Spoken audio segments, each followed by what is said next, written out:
Oh, my goodness. You know. Hello, everybody. Gotta rapidly review Let us these know. games. It's magic. Oh, you know. Hi, everybody. Welcome to Rapid Reviews May 2022. It's May the 5th.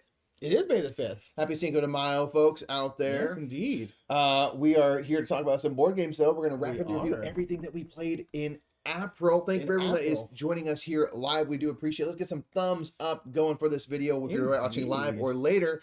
We would really appreciate that. We're also going to do some Q&A after we talk about the games we play. We are going to talk about those games we play if you want to know a little bit more or just something about us in general. Indeed. Get those cues in chat. But again, we will not be answering any questions until the end of the video. But thank you all again so much for being here for these live rap reviews. We enjoy doing live because we like talking to the people. But we're going to get kind of right into it to the review part, especially people who are watching this after. But first thing we do, Mike, we always talk about our patrons for the month. There's new patrons this month. It's a monthly roundup of our games. So we want a monthly roundup of our patrons. New patrons we got. Thank you so much for supporting our Patreon. We really, really appreciate it. It makes it so we can do stuff.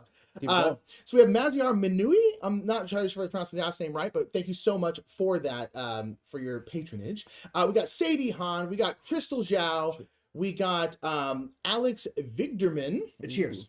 Donna O'Neill and Jel Van Camp. Thank you so much for being patrons and our new patrons for last month. We really, really appreciate Thank you to all our new patrons and our continuing patrons. We really appreciate it. Check out a link in the description of the video. Decided to go to the tabletop. Patreon.com/thebrothersmurph to support today. We do have this little tabletop on. We're doing for like our conversational pieces. But thank you to those new patrons. Like we said, thumb this video up if you're enjoying these types of videos and stuff. And let's get right into everything we played in this last month. And per usual, we're starting with the new stuff. All the new stuff, and then we'll go into everything we played before. First and foremost, Wayfarers, by far our most played month. Like 6 of 7 games. Yeah. We played this a bunch. We have each played this. I think I played it 5 solo times. Yeah, solo. I played it at all player counts at this point. You played it at most player counts. We played this a bunch. We streamed this on Tuesday. We decided to play it 2 days before anyway because we enjoying exploring it that much. This is, for our money, going to quickly contend for the best Garfield game. Not even contention for me anymore. So Nick's made it number 1. At this point, it's my West Kingdom trilogy. I like it. I like it a lot. I think so. I like it. I really, really like it. Yeah, I think I like it the most. Again, like we kind of talked about, it's like, here's the thing. When we got the other West Kingdom games, I didn't play them like 6 times in a month. That's fair. This one we did. And honestly, I'd play it right now because I like it that much. We played it on Sunday. We played it on Tuesday. It's great. Right, and so this is the Wayfarers. Boom. Right there. Whoa! Oh, Wayfarers Ascension. Nonetheless, I really, really like it. I think the dice placement, I think it's the hardest one to get into. Like your first game of it is probably the toughest of all of them because there's so many different options. You can get kind of like, what do I do? But I think after subsequent plays, I think the depth of it and all the stuff you can do, all the different kind of ways you can go, I think it's so much fun. Yeah, I think that's the only knock you can give this one is that like it's probably one of the rougher first plays, not because it's like hard. If you're just you're met with so many options that I think it can feel crippling. So just choose a direction and go. And then in future plays, you really start to see the ways you can synergize those combos. So it's very exciting. It's not rough in that like it's hard to understand how it functions. It's just there's a lot of options. Yeah, it's really, really good. It's really, really good. But none of those Wayfarers, but the South Tigers, absolutely good. Outstanding. We played a little Cuphead fast rolling dice game. The fast rolling dice game. So we covered this game for BGG months ago, and then this is actually what got me to start playing Cuphead, the video game. I'd never played it, and I really, really liked the video game. And I told Michael, I was like, you should play Cuphead. I think you'd be really good at it, and I think you'd really like it. And then you finally started playing it, you like it, and then we got to play this game again. Yeah. Well, actually, we never actually got a chance to play it. We just covered it for BGG and like filmed stuff for it. We finally got to play it, and I really liked it. I thought it was really fun. It's really fun. It's so simple. You think like, how does this even work? You just have a timer. You're trying to like quickly roll the dice faces you need. So it's not a game of skill per se. There's a little bit of decision making in that like, if you allocate extra dice to do damage, which you have to use those pow-pows in addition to dodging, it's like you have fewer dice to roll for those last action slots. So there's some decisions to make, but it really is just this panic game that you're trying to roll stuff really quickly, but it feels very like Cuphead, and it's just enjoyable. Yeah, like, I don't know, like the fact that it stays so simple, I think is what makes it really fun with each of the different boss packs that you get, because it kind of follows Cuphead's it follows like literally the characters you see in Cuphead and stuff. So with each boss pack, it starts introducing new mechanisms. So it's like in this third pack that we just looked at. You have to start stacking the dice. Now there's like a dexterity element on top of the speed element. So I'm like, that's really fun. Yeah. And it is actually like a mass market game that is really enjoyable, and I highly recommend because it is this like little mini campaign. And it feels like Cuphead in a lot of ways, which I think is really, really you cool. can buy power-ups. I mean, it is very Cuphead and stuff. You got a Pork Rinds Emporium. It's really fun. It works I like really it. good. The video game's great, and this game is honestly really, really fun. Especially if you play the video games, so you know the characters. It's really good. Yeah. We got to play the initiative a couple different times. We got hit up by Unexpected Games, and they wanted us to play this. And this is a game we've always been interested in because people have been like raving about it. But this is kind of like a campaign, like legacy game where you are a bunch of like kind of like 90s kids, and you found this board game called The Key at like a garage sale, and you're playing the game in the game. It's like you playing it, but then there's like all this stuff like where someone had the game before and it wrote like all these cryptic clues on it. So you're trying to like solve all these cases as kids playing this game, but you're the one playing the game. It's very weird, but the story's told really through like cool. a comic and stuff. It's really just a charming whole thing, like and the discoveries we found along the way are really cool, and the game itself is actually really easy to understand how to play, but the whole you get into the kind of meta narrative of like, we're playing this game, we're playing as these kids playing this game, these kids are discovering stuff and we're discovering stuff like as these kids are discovering. Like, it really works. It does extremely well. It feels very unique in terms of that part of it. You're like, wow, you really like, this is a very cool way to do a game. Like, really, really cool. I liked it a lot. I thought it was cool. I'm really excited to go through the rest of it. Me too. Yeah, because this is like one of those kind of campaign games, and it is like you'll learn the answers to each like you can play through it once. You can play through it once and stuff. But you don't destroy anything that we, at least to our point, we haven't destroyed anything, so you could pass it on. But it's easy enough to get played that it's like, okay, this is one that we can actually get through. This is a campaign we could actually do. Which is honestly exciting and pretty rare, honestly. That's why we play all of our legacy games in one sitting, because it's the only way we can get through them all. I got a kid on the way. I don't got that kind of time. I don't have that luxury anymore. Nonetheless, that is the initiative. We really, really liked it a lot. We thought it was cool. So this is It's a Wonderful Kingdom. It's coming up soon by Sponsor Daddy's Lucky Duck Games. Sponsor Daddy Lucky Duck Games, who are kind of distributing it, bringing it over here and stuff. This will be arriving, or it started to arrive to people, or will arrive soon. This is a 2-player version, and solo, a bowl version of It's a Wonderful World. Indeed. So it's a similar game where you're card drafting stuff. The card drafting works a little bit different in here, which we actually really enjoyed. A lot. It's kind of an I split you choose situation where I'll present a couple cards and Nick will have the first pick of the lot and I'll take the other. So that's always creates an interesting vibe in a game. You're like, what do I offer up that's going to make you take what I want you to take, and I get to keep the stuff I want to keep? But I want to give you something too valuable, or something you're really trying to collect. But I want to make it enticing for you to take. Right. So I got to give you some. I love I Split You Choose. I think it's one of the most, if not the most, underused mechanic in all board games is I Split You Choose. Yeah, I always think it's really interesting. It also works really well. Typically, when we see it show up, it's in 2-player games. Yes. Because that's that direct conflict of like, I'm trying to outwit you. I've actually only, with the exception of like New York Slice, I've only seen them. Well, and I will say with I Split You Choose, you kind of need it in smaller player count games, because if New York Slice, amount of information you're playing, and on top of that, or it's just too much to think about. Like in New York Slice, not luckily New York Slice is like a filler game, so it's not like a huge game, but you are trying to pay attention to like 5 different people. And you're kind of like, it can be too much for like how to, whereas 2-player kind of like, okay, I need this, they're looking for this. At you. How do I get what I need while not giving them what they need, this kind of thing. Whereas when if you're doing it for like 4 or 5 people, it gets kind of like your mind kind of starts clutching up a little bit. So It's a Wonderful Kingdom does the same thing as It's a Wonderful World, where you're going to be basically getting these cards out in a construction row. You can junk some amount of them for basically a resource. And you're trying to complete these little cards, which then kind of go above, they become part of your kingdom, and they start producing either endgame scoring points, or they'll start producing resources of their own, so that you build up this little engine in 4 quick rounds. So it follows It's a Wonderful World in many ways, but this also comes with like 3 modules. And when you play the game, you'll select one of the 3 modules to play with. Some of them, like you have like monsters and stuff, you're kind of like trying to hurl at each other. Another one, you're trying to like complete a quest. And I love the fact that there's different modules. I think it's super cool. You always choose one to play. The other one that we played with was like these advisors that kind of like give you these powers and stuff. Really, really cool. We really enjoy these types of games. I am god awful bad at them, but I really like them a lot. I like the games because I can usually win. It's nice. But it's really enjoyable. It does a really good job of being a 2-player, and I've soloed it and works really well solo. So if you like It's a Wonderful World, I think you'll really like It's a Wonderful Kingdom. Really enjoy it. We always love 2-player games. That's It's a Wonderful Kingdom. Indeed. John Issa said salami or pepperoni. Now we're doing a Q&A at the end. I'm gonna go ahead and say salami for now. Pepperoni. We're doing a Q&A at the end. So if you have any questions, when I was asked a question about legacy games, Spicy save those for the Roni end. cups. Ooh, interesting. But nonetheless, interesting question. But nonetheless, that's It's a Wonderful Kingdom. It's real fun. If you like It's on a World, you'll probably like this.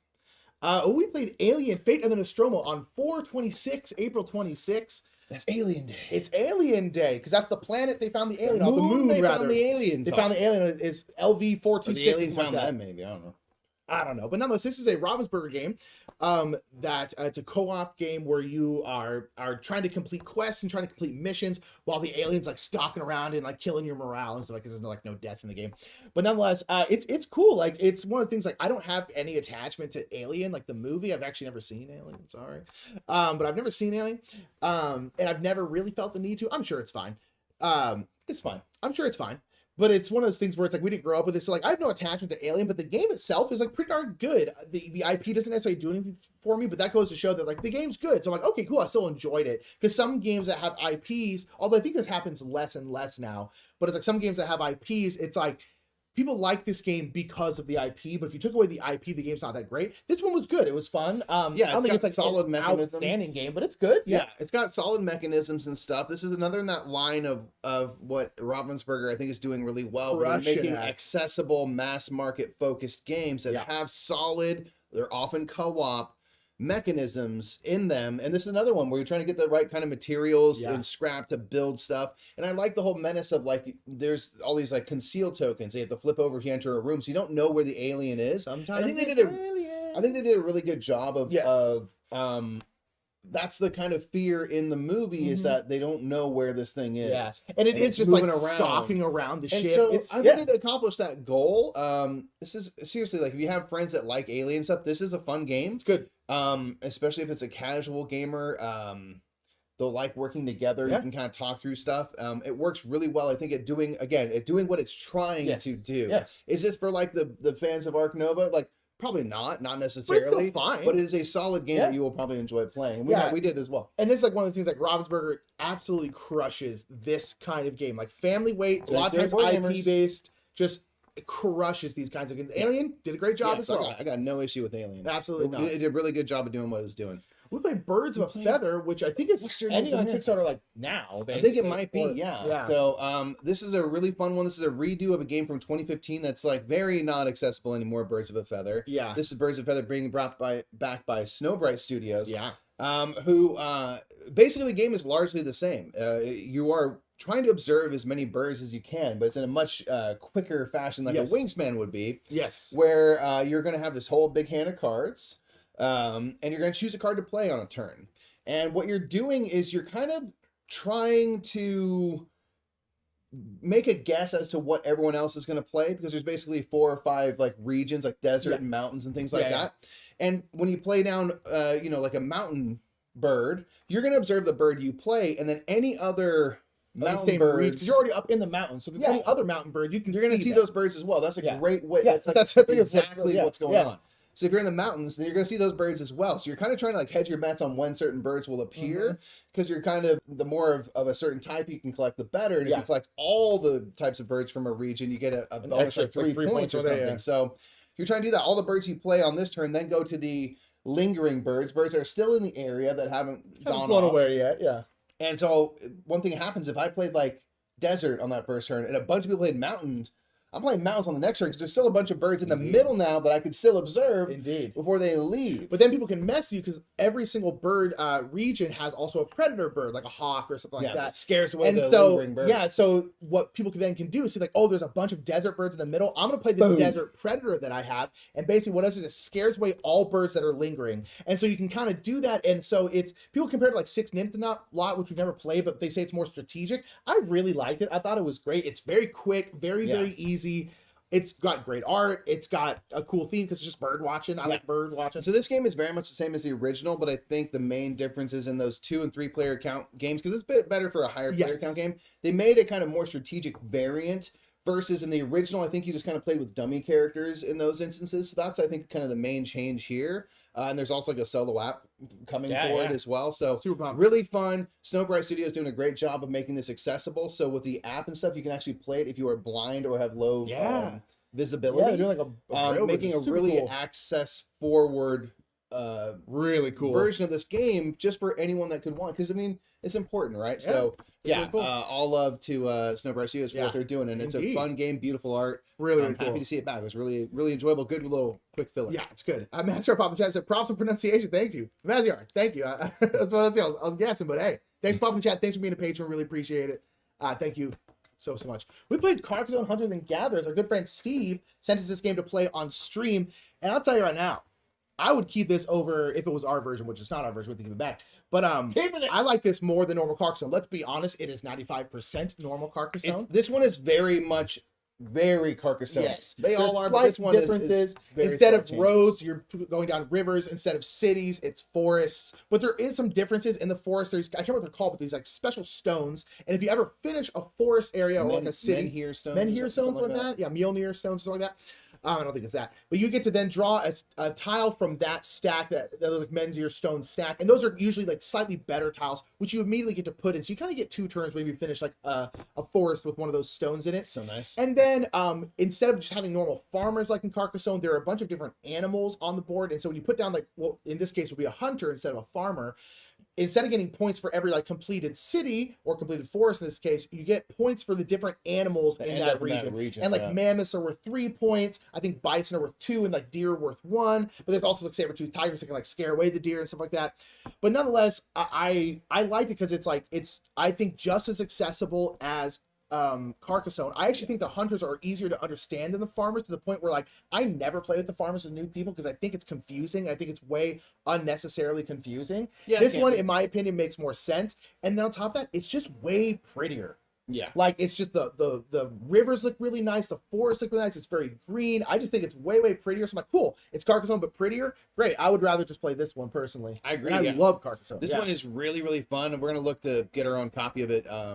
Yeah, everything you said, I agree. It's just Carcassonne, but with a couple little things, but it's not anything overwhelming. Keeps it nice and light.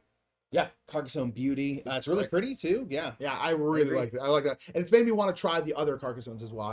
Speaking of that, we're gonna have another one coming up right now that I have tried and you haven't. It's Carcassonne Castle. I have not played this one. Reiner Knizia designed 2-player version of Carcassonne, which is if Hunters and Gatherers is 95% the same as Carcassonne, this one is 70. It's a pretty different version for a Carcassonne. Which is cool. Being that's a 2-player only game. And what you're going to do is like your little score track is actually this kind of strangely shaped border that it creates, which is the castle, the titular castle that you are building within the walls. You're just building one city, essentially. You're building like one big city inside the walls of this castle. And the main things that are different is like pathways still have to make sense. They have to like touch pathways, you have dead end pathways.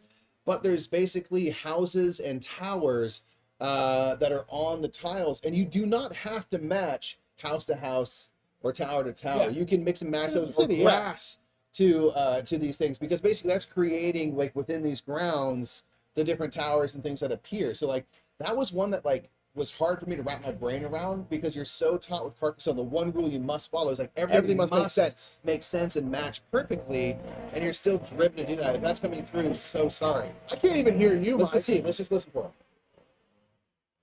Our sound dampening's doing its job. I think our sound dampening's doing its job. There is a leaf blower right outside our door right here, and it sounds like they're inside this room. Anyway, so that was something that I was like, okay, this is a different. You have to recalibrate your brain. Yes. And it's a tactical thing, being a 2-player, what you're jockeying for position on in the castle. And then one thing I enjoy in Hunters and Gatherers this a little bit is like, if you don't complete something, you get no credit for it. Yeah. There are some tiles in my that allow you to score something, but in the original Carcassonne, mainly with the roads, you're kind of like, if you end it, it's still with the same points. You're like, okay, let's put the hero on some never-ending road, and who cares? The only thing I don't like about Carcassonne is the unfinished stuff. Yeah. And so here you're also confined within a large area, but you're confined within those walls of the castle. So there's a few things I really enjoy. I'm excited to try it with you, but I really like the castle a lot. It's different feeling for sure. So yeah, it's coming through. Sorry about that. With our we're running off a Yeti microphone. Usually we're running off of mics, and that's really good at dampening out the sound. This one's not quite as good. So sorry about that. It's something that happens, It does. It's People exist Thursday, in it's the world. yard work day. What are you gonna do? We played Coconuts. We did play Coconuts. Coconuts is, listen, I'll say this about Coconuts. If you can't enjoy Coconuts, you are incapable of having fun. Yeah. And I do mean that full offense. This game is hilarious. It's great. You use the little monkeys that have spring-loaded arms like this, and you put a little squishy coconut, and you pull back, and it launches it behind them, and you hope to land it in a cup like you see kind of back there. Yeah. And that's what you're doing. You're just launching coconuts back and forth. Yeah. It is so much fun. It's stupid. Yeah. It's It's one of the greatest games. We played this game at a board game cafe back in the day. Yeah. And it was so fun. And I've always wanted a copy. Now we have a copy. And I am still here on excitement level. Yeah. Like right up here. It's so good. It's so stinking fun. Yeah. There's some amount of skill to it because you can kind of launch, but it's also these coconuts are not spherical. No. So when they land and bounce, they do You all never know where sorts they're of gonna go. crazy stuff. Yeah. So it's a perfect blend of like a little bit of skill you can pull off a shot Oh yeah, for sure. and a lot of chaos that like It's perfect. it's so fun. It's one of the greatest games. So stupid. And again, like, if you can't fun. have fun playing Coconuts, really, I worry do about something you. else. I do worry something about else in life. Obviously everyone here gets it, but I'm Indeed. like, it's so fun. It's so ridiculously great. We got to play the Dark Quarter, which is also by Lucky Duck Game, a channel sponsor of the Brothers Smurf. Thank you, Lucky Duck.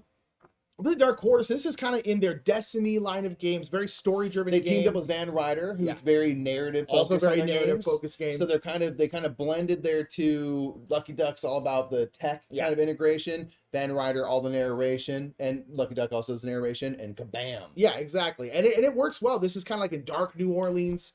It's definitely more In like the an adult 80s. game kind of thing. It's Oh, like yeah. in the 80s and stuff. It was Yeah, the most you're like- adult stream we've ever had. It was. There's lots of swearing in the By text, design. just to know that, and so yeah, it was interesting, but nonetheless, it was a cool game. Again, it's one of those games where it's like you're definitely doing stuff. You're like rolling checks. You're kind of trying to solve cases, but it's very, very like narrative driven. Right. And narrative driven games honestly aren't really my jam. Right, But you when were they're- saying that about this. You're like, it's not the type of game that you are not drawn generally, toward. no, but like, it's one of those things where it's like I appreciate games like this, and I'm always down to try them because for the sheer like I'm like, wow, I get why people really, really like this. Sure. And like it's one of those games, it's one of those situations where you can be like, I don't really love this that much, but like I'm still very, very impressed with how well this is done. Yeah. And this is one where you're like constantly scanning QR codes.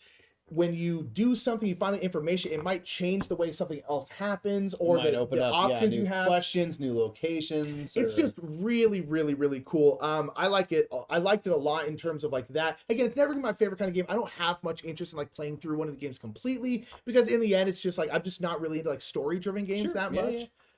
But I think it's incredibly well done. And if you like those kinds of games, this one is gonna be an absolute banger. Yeah. Yeah. I'm with you in general on that. This is one that when we were playing, because we haven't played that many No. games like this before, and I was thinking of Paula Deming in particular, who does like these types of games Yes. more. And I was like, you know what, man, I would really, really get into playing this with like a Paula, Yeah. someone who's into this type of game. I think it could be so fun. But yeah, it's not our typical. We're not that driven by theme as gamers. Well, I think we love themes, but like I'm not driven by story. I would say Yeah, I'm driven good by clar- theme. good I'm not driven by clarification. story. Yeah, Yes. great Claire. This guy's got the words. I don't have the words anymore, people, but he's got the words. Yeah. But this one was really fun. It was this epic, like they're in the box, they have 4 different scenarios. I'll say there's 4 different stories that are like 2 hours in length. They're like cinematic, Yeah. you know, in scope and stuff. At the end of the first one, which we just played the first, they set up some stuff for the future. It was like, that's very cool, man. Yeah. It starts to feel like this bigger world. Yeah. So if that's your type of game, I think this one will be one you're in, will be into as well. Yeah. It's a really awesome world that they built with like the 80s, the kind of the spooky side of New Orleans and It's stuff. really cool. Really It's cool. really, really well done. Really, really cool. We played a Dungeon Dice and Danger, which is a new kind of, it's a roll and write by Richard Garfield. We actually got to play this. We didn't play it with Richard Garfield. We played this on stream for Ravensburger. And We got to interview Richard. yeah, we had Richard on the stream and we got to interview him. It was super, super cool. He's a super nice guy. And like the biggest game designer ever by like a billion. And it was just really cool. numbers of stuff sold and things. Yeah, that's what it'd be. you know, King of Tokyo and Magic alone make him the biggest, and then he's had many other big hits like Keyboard and stuff. But nonetheless, he was like super cool, and so we had him on stream for like an hour, and then we played this afterwards. But it was so cool. We always enjoy talking to like designers about their processes and stuff like that. And getting to talk to like Richard Garfield was really cool. He's just like a super normal dude. Before we were getting ready for the stream, he kind of did like so what y'all been playing lately? And we just had to talk about like what y'all been playing. And he was like, yeah, man, I just played the loop and I really, really liked it. We're like, oh, we just played the loop too. It's weird. Like, I was like, oh, it's just like a totally plays the loop. Richard Garfield. It was super cool. But Dungeon Dice in Danger is a kind of like a dungeon crawly roll and write game that's really, really fun. Where you're kind of rolling out dice and then you're kind of delving farther and farther into the dungeon, trying to defeat these monsters. Yeah, and I liked it a lot. I thought it was good. It's super light. Yeah, each of the 4 maps provide like a little bit of a different challenge and the monsters you're fighting and stuff. It's really simple. So if you want like a simple roll and write, there's not a lot of decisions to be made in it. No. What you're hoping to do is roll something that matches a room that you can enter. Like if I roll a 5 and I'm connected to a room that has a 5, I can then move into that room and cross that room off. That might have me interact with something. That might have me work toward a goal, fight a monster, things like that. So it's really about that. It's kind of trying to, ultimately you're trying to mitigate and have as many numbers out there as possible to reach so you have a higher chance of rolling something that you can use and walk into. It's got fun little art and stuff. So if you want like a simple kind of accessible like 4 different maps, it's got the cool theming and stuff, the kind of D&D type, dungeon delve theme. This will be a one that I think it's really solid. And it's roll and writes, so like we're always down for roll and writes, and it was good. Indeed. Really good. So we played the legendary, the James Bond legendary. And we played this over on Gen Con, twitch.tv/GenConTV. And we've played a lot of Marvel Legendary. We haven't really played any of the other ones at all. No. And so this one we played, and actually it's interesting because like I liked the system of this one better, even though I liked the theme less because we're just not really Bond people. But I like the Marvel theme better. But this one, the way it kind of like, so in Marvel legendary in general, you basically just have like a big villain deck which has a bunch of different villains, a bunch of different like scheme things that mess up the story and stuff like that, and you kind of just all shuffle it together, so you don't really know how it's going to come out. This one is the story throughout the game kind of progresses, so you have essentially like kind of act 1, 2, 3, 4, and you shuffle them all separately, then put them on top of each other. Yeah, so there's a kind of a more constant progression of difficulty. Where enemies get harder, whereas like in normal legendary, when you draw your enemy, it can be the hardest enemy in the whole game just first, and you're like, cool, we can't do anything about that. Yeah. And this one, I think the flow of the whole thing is a lot better. Yeah. And then it's just legendary, which we really like a lot. I don't really care about Bond. No. But it was cool. But it was nice that we could play. We literally played GoldenEye. Yeah, like the story of GoldenEye. So basically focused on 4 movies, and they just expanded it with I think the Spy Who Loved Me. So there's new content for this out now. So you can kind of mix and match stuff, or you can really kind of hyper focus in on one of the films and use characters and gadgets and things from that film. So that was really fun. Yeah. I agree. I think this feels like with Marvel, I think they keep it wide open because the whole point is you can play anything in Marvelverse, but because of that, you have some more randomness in the deck. And here, regardless of what you're doing, you're sort of going to follow through one movie in terms of like on the bad guy side. And that's really cool. It gives you that progression, so it kind of feels cinematic in that way. And Brandon in chat said Legendary Alien works the same way. Yeah, I think cool. Everything past Marvel Legendary, they've done kind of this system, and I honestly think it's a better system. I just care most about the Marvel IP as opposed to any of the other ones, and so we still play that one. We still have that one. But nonetheless, I think that's a better way of doing it in general. But nonetheless, this one was cool. If you like Bond, you'll probably like this one. It's just legendary in the end, but it's good. Works really great. Paradox Initiative got to play over with Ruel Gaviola on his Twitch stream. It was very fun to go over to his place and play it. It was awesome. Yeah, I've never been over there. It's so cool. It was cool, and I really like Paradox Initiative. This essentially is ultimately just very like kind of an abstract puzzle game. It's very art heavy because that's kind of their kind of gimmick with this one is they had basically every artist you've ever heard of did art for this game. But the game ultimately is kind of just like a puzzle where you have all these different, I don't know what they're called, like shards or whatever. I think Paradox tokens. Paradox Initiative. I don't know. You have the matrix over here of these different tokens. And you're trying to match up like colors and symbols, and then when you take them out, other things slide down, kind of like Candy Crush style. And so you're trying to do that, and it's just that part of the puzzle is really, really fun. I will say personally, the whole like there's all these different artists in it. Like the puzzle is the really, really cool fun part of it. And so I was mostly focused on that, and I kind of just like frankly ignored all the art. And so like I kind of wish the art was like a bigger part of like the game, because then I feel like I would have paid attention to the art more. Whereas like Yeah. I just kind of was like paying attention to the puzzle, because the puzzle, the game itself is really fun. Yeah. And I was like, oh, this is really, really cool. But I kind of, that took all my attention. And so I didn't really care about the art part of it. Yeah, I think that's the only knock I can give it, is that the art in this game is good, but it's not an impactful part of the game. It's literally sort of like a footnote where you're like, oh, that's cool. And like the one thing that we were kind of talking about that, like, I think is the bummer is that like you're completing these cards. It's just set collection. You're using the puzzle to fuel get complete cards, these cards. But when you complete a card, you go like, cool. And you put it face down on the table. And I'm like, now I can't even see the art that you're making. And everything makes a little tableau, but I'm like, it's just one of those things that like I was honestly frustrated by. It's like, why did you do this and make all this art and then have it be this like side piece of the game that you literally put face down on the table the second you're done with it? You're never actually spending time looking at it. And I was just like, I think that was a swing and a miss on that front. But the puzzle and what you're doing in the game is actually really cool. Yeah.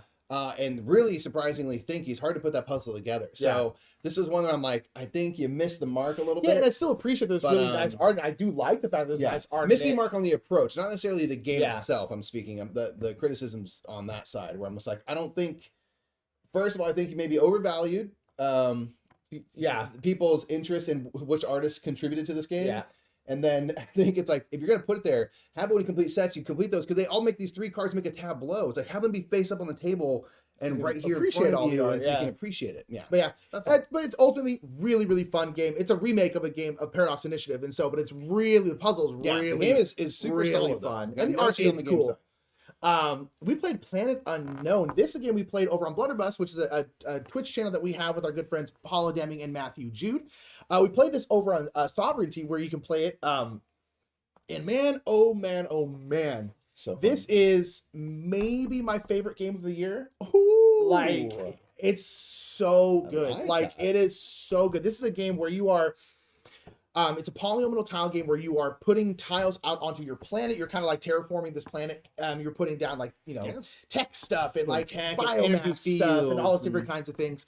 Extracting the ice and making it water. Yeah, and there's big lazy Susan in the middle where the tiles are, and on your turn you can like rotate lazy Susan to get the tile that you want. And then everyone on your turn takes a tile at the same time and does, so it's all simultaneous. Like there's no downtime. Almost really. No downtime whatsoever, other than, oh, I put my thing together and they're still thinking about their turn. Yeah, There's no, exactly. like, built-in downtime. And then you're going up these tracks, because whenever you put something in like a biomass thing, you go up the biomass track, and then getting to go up those tracks allows you sometimes to bump other tracks, which allows you sometimes to get tech cards. You put together some sweet and these civilization cards, which give you something, and this tech ability, which now you have this ability, and it's super, super cool. We played like the base game with like the base corporation, the base planet, but there's all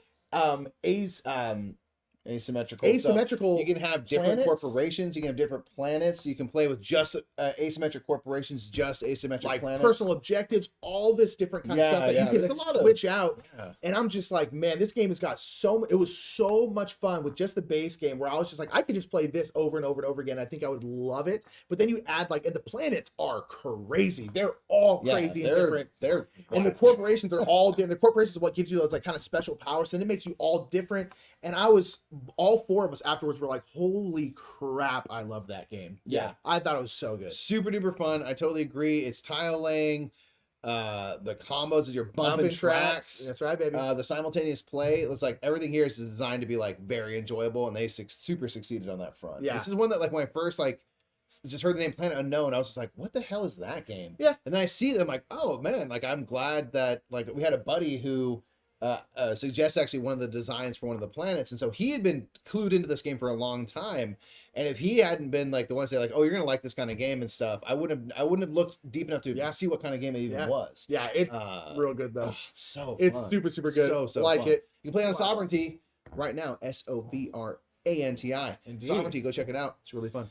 We played Ready Set Bet. We are actually got to play this with John DeClaire, which is super fun. And this is going to be a big kind of betting game. I think it's gonna be like one of their Gen Con release, some of that, but it's like, yes, I think their Gen Con release. It's a real time horse race betting game. Yes, where you are throwing down bets as a horse race is happening in front of you. So you see like, oh, horse number 4 is getting, okay, I'm gonna put it down a bet, and it's just like, and it's bananas. And so I think they're gonna have an app that they're having an app that they're developing that will run races for you. Yes. Or you can have someone running the race by rolling dice, moving the horses, and kind of calling out what's going on. So John DeClaire served in that function, and he knew how to like really Do get it. the hype going with it. Hey, horse number 4 is moving forward. You know, Yeah, just like, it was and very fun. so you're rolling these dice, and if you roll a 4, horse 4 moves, and so on. And so it's one of those things that, based on the breakdown of dice and the likelihood of a 7, Like horse for number example, 11 is not going to move. no, but they have better odds. Yes. Like if you win, if they do place or anything, you're going to come up on big money. If Yeah. you bet on 7, you're not coming up on much because No. it's more likely that they will Yeah. win, and it does play out that way. But if you roll like the same number twice, they get a bump forward. So as you're putting down bets and stuff, you see like all of a sudden horse 3 out of Just out of nowhere blitzing. is way far ahead, and you're like, Yeah. oh my gosh, start putting down bets on horse 3, and then they start lagging behind, other horses come, and you only have so many bets you can put out. And it is so exciting. And then basically there always comes a point where everyone has their bets out, and there's the last quarter of the race to go. And then you're just like, come on, 6, come on, yeah, and it just, Very true. it's just, and you can play like 8 players, so like it just gets, it's rocking. nuts. This game is perfect for a convention setting. Yes. I want to see this at every single convention moving forward. I want to see people get wild because you get so sucked into, because you can't control it. You're just like, you're at the mercy of what the horses do, like a real horse. Whatever. It's so fun. Well, it's kind of like long shot. The dice game is a roll around, like that, similar to horse race in a similar way, where it's like you're just betting on what horse you think is going to win, but depending on dice rolls, you never know. And it's like, but this is that to like chaos because level 10. because like as you're rolling dice and things are playing out, so it feels like you're like watching this race unfold in and it's front got of you. like a big, like kind of like a roulette looking board with a bunch of different bets, and you have chips, and you're just gonna like put stuff down and stuff, and it's really fun. This game is insanely fun. I hope it goes to the moon in terms of like sales and stuff. This is a perfect. I will play this. I'll say this now at any convention, anytime with anyone. Yeah. It's so fun. I will happily run the race and have people. It's ridiculously fun. Yeah. We're already talking about like if we can get Bing Bong Con off the ground and stuff, like this has to be a part of it because people can just get wild. Yeah. I want to see a thing where you put bets and you play with like multiple sets. You have one big horse race. Yeah. And you have all these different games. You can get like 50 people in just betting, going crazy. Oh. Bing Bong Con, we're trying to have happen in January. We want to run big games as a Bing Bong Con, so keep an eye out. But no, it's very sad bet. It's so much fun. It's so good. Yeah, Luke, it's yard work. Yeah, there's a leaf blower inside of our life. Inside of our life. Nonetheless, I played a Rumble Nation at a game day. This is a game out of Japan, but this is a game where it's super interesting kind of area control game where you are putting out your kind of troops, kind of area control, like troops on a map game, on these different regions around the board. And the regions go like 2 through 12, right? And so you're rolling dice and putting your troops out in these regions.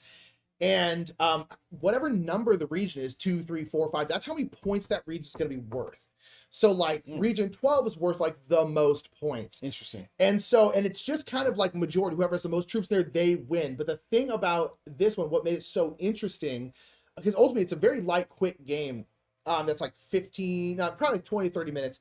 But one of the cool things is like when you win a region, you then get to essentially disperse your troops into like neighboring regions. Oh. So even if you're not in like region 12, if you have the region next to it and you win that region, you can then push your troops into that thing. So even if you're not winning it, so it's one of those things where it's like, so you can sort of like set yourself up for the future. Be like, I'll be in there. Don't worry about it. Yeah, and so it's one of those things where you don't really want the lower regions because they're not worth nearly as many points.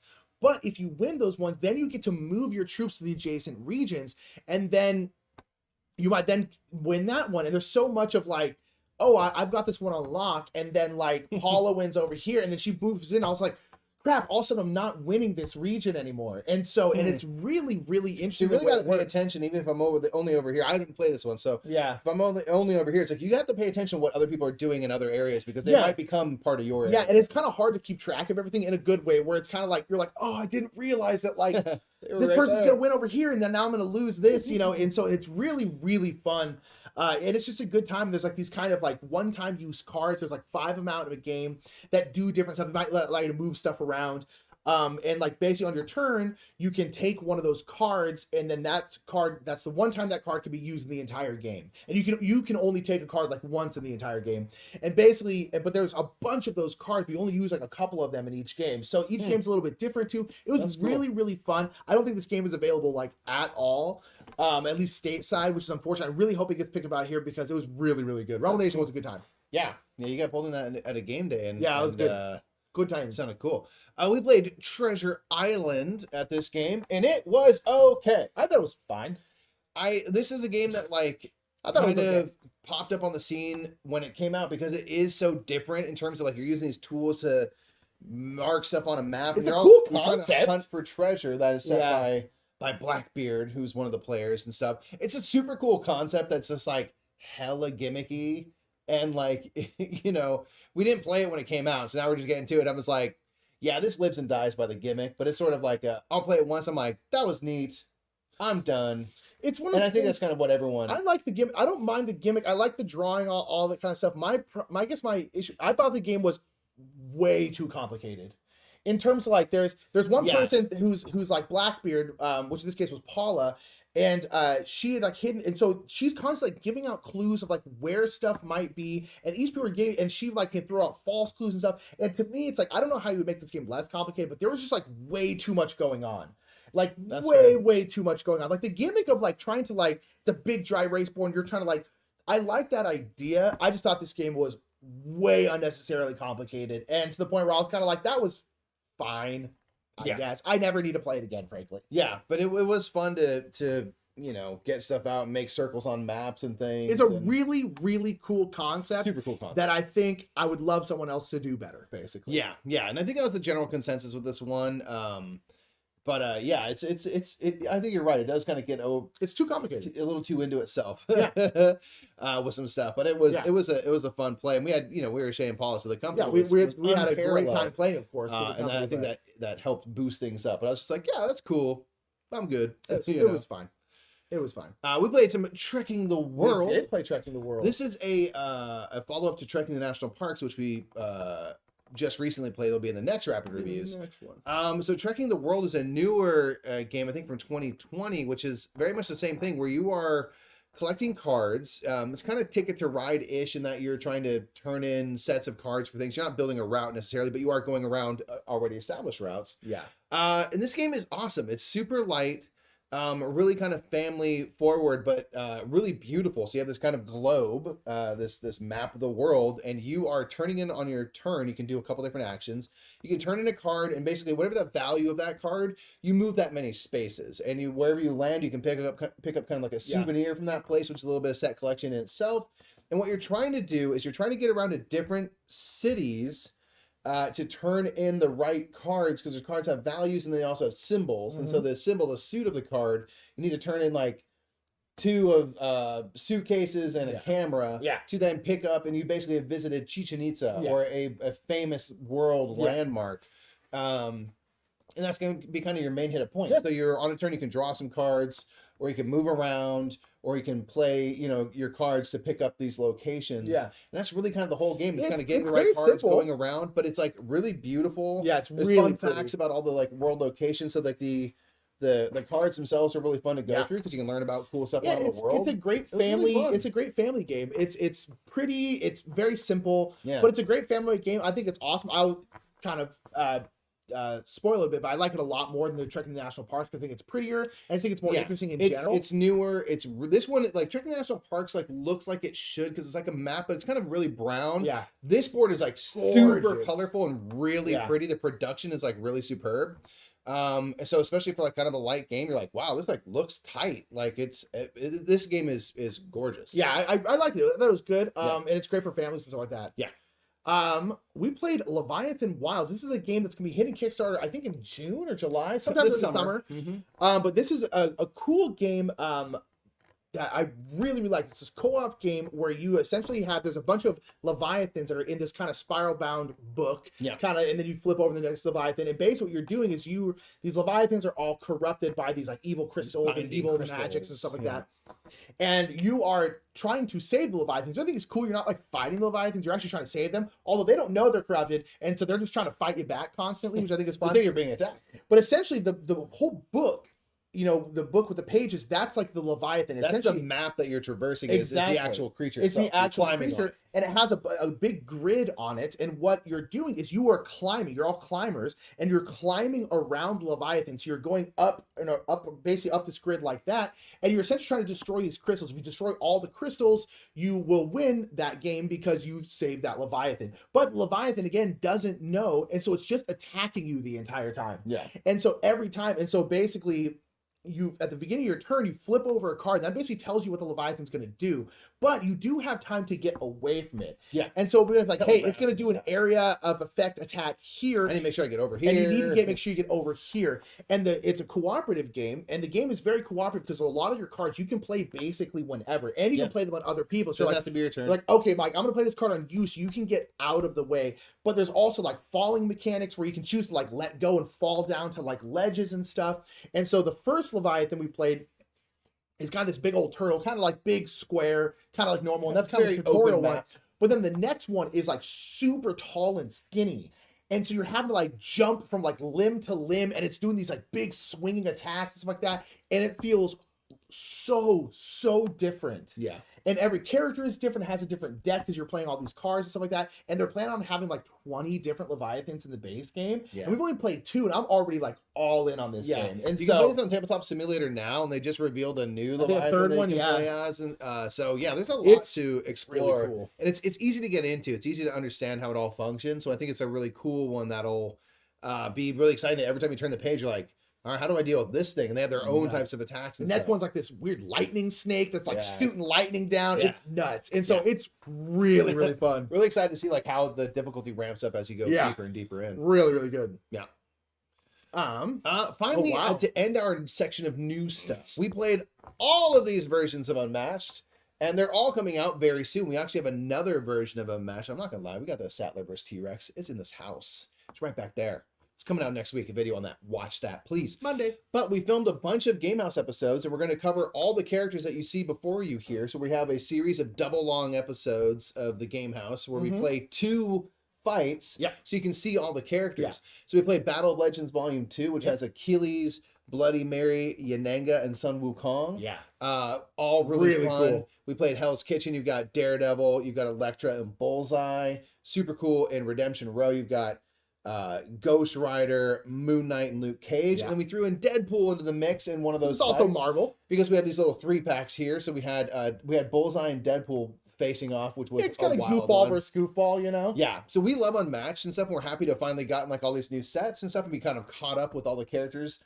And all of these new characters are super cool. Really like they're still designing all this at such a high level, and they keep getting better. Yeah. And that's not to say that the older sets are like worse per se, but like they just keep getting more interesting. They keep getting more interesting, and they keep like coming up with ways to thematically tie these characters to the types of cards they play. And one thing that I appreciate, like, because like in these sets right here, there's 4 in Battle Legends Volume 2, and then 3 and then 3. So like that's 10 new characters. Yeah. And there's like 20 plus characters at this point. But one thing that happens in these games a lot that I appreciate, Restoration Games seems like they're working very hard to not have happen. There isn't really any power creep. Because that's one thing, is like the characters get stronger and stronger and stronger. So if you're playing like a new character versus like an old character, the old character gets destroyed. And they're also not overly complicated, the characters. I will say the characters are more complicated nowadays than they are in the very beginning. There is some amount of power creep, but I think they've really tried to tamp it down. Yes, and so I do appreciate that. Like, you could still just play all of them versus all of them, and they're all pretty darn equal. And I think that's really nice, and probably incredibly difficult to do. I can only imagine. You know, but nonetheless, all these sets, all the characters were really fun. The only one we played is Yananga. We had played a while ago. She's still super fun, but everything else was new.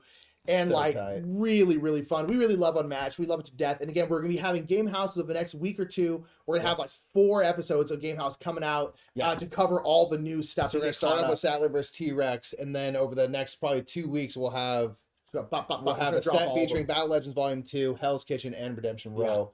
All coming out kind of every so often days. Yeah, so it's going to be dropping a lot of Unmatched because we want to get them all out. But no, it's really like them. Unmatched is great. It's incredible.